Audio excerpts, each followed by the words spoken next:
I'm going to give you 5 router trim techniques that the pros use to instantly make their joinery cleaner stronger and way more consistent.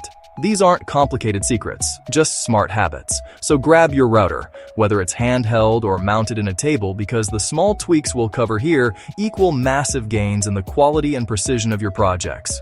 Technique 1. The precision prep. Perfect joinery starts long before the cut. I joint and plane my stock to final thickness, square the edges, and pre-cut just shy of final size. That way the router only removes a whisper, which dramatically reduces tear out. Pick a clean cutting carbide bit with the right profile and pay close attention to where the bearing sits. Top bearing for handheld work with a template on top, or bottom bearing for router table operations where templates go underneath. Set your fence dead parallel to the bit, lock your depth, and always do a test pass on scrap. If it's good on scrap, it's good on the project. This step is non-negotiable. Technique 2. Flush trim mastery. Use a flush trim bit to make edges dead even. It's perfect for trimming laminate overhangs and template routing identical parts. You can flush trim panels to final width, or clean up edge banding so it looks absolutely factory.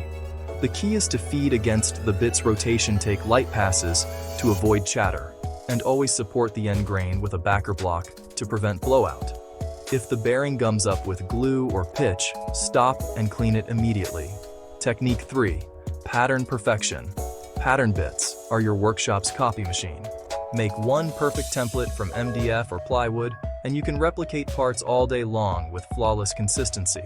Clamp the template securely or use double-sided tape so it can't shift mid-cut. Start with conventional cutting, then sneak in micro-climb cuts to kiss off any remaining fuzz for a glass smooth edge.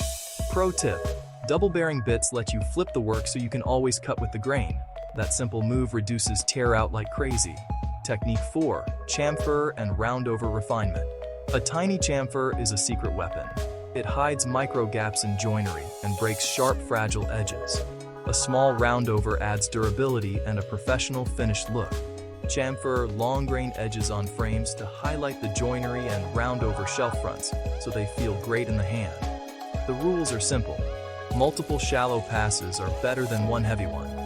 Keep your feed steady and let the bit do the work. Push too hard and you'll burn the edge, or worse, tip the router and ruin the profile. Technique 5. The Rabbet and Dado foundation. Rabbet joints are the unsung heroes of cabinets, and dado joints are the rock-solid foundation of boxes and bookshelves. Use a rabbeting bit to cut perfect shoulders for back panels and create corner joints that are fast, perfectly square, and incredibly strong. On the table, use a fence and stop blocks for repeatable shelves. For handheld work, a simple straight-edge jig is your best friend. Always make 2 light passes instead of 1 heavy one.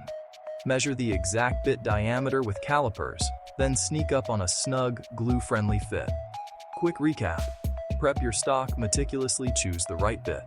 Choose the right bearing orientation, feed with the grain. Take light passes and always lock your setup with tests. Bonus: bit care and safety. Keep your bits and bearings clean. Built-up pitch causes friction and burn marks. Before every use, check that your collet is tight to prevent bit creep. And always set the router's RPM based on bit diameter, slower for larger bits, and let the bit cool between heavy cuts. Do that, and your joinery will click together like it was CNC'd without you actually owning a CNC. Questions? Drop them below, then go make some sawdust.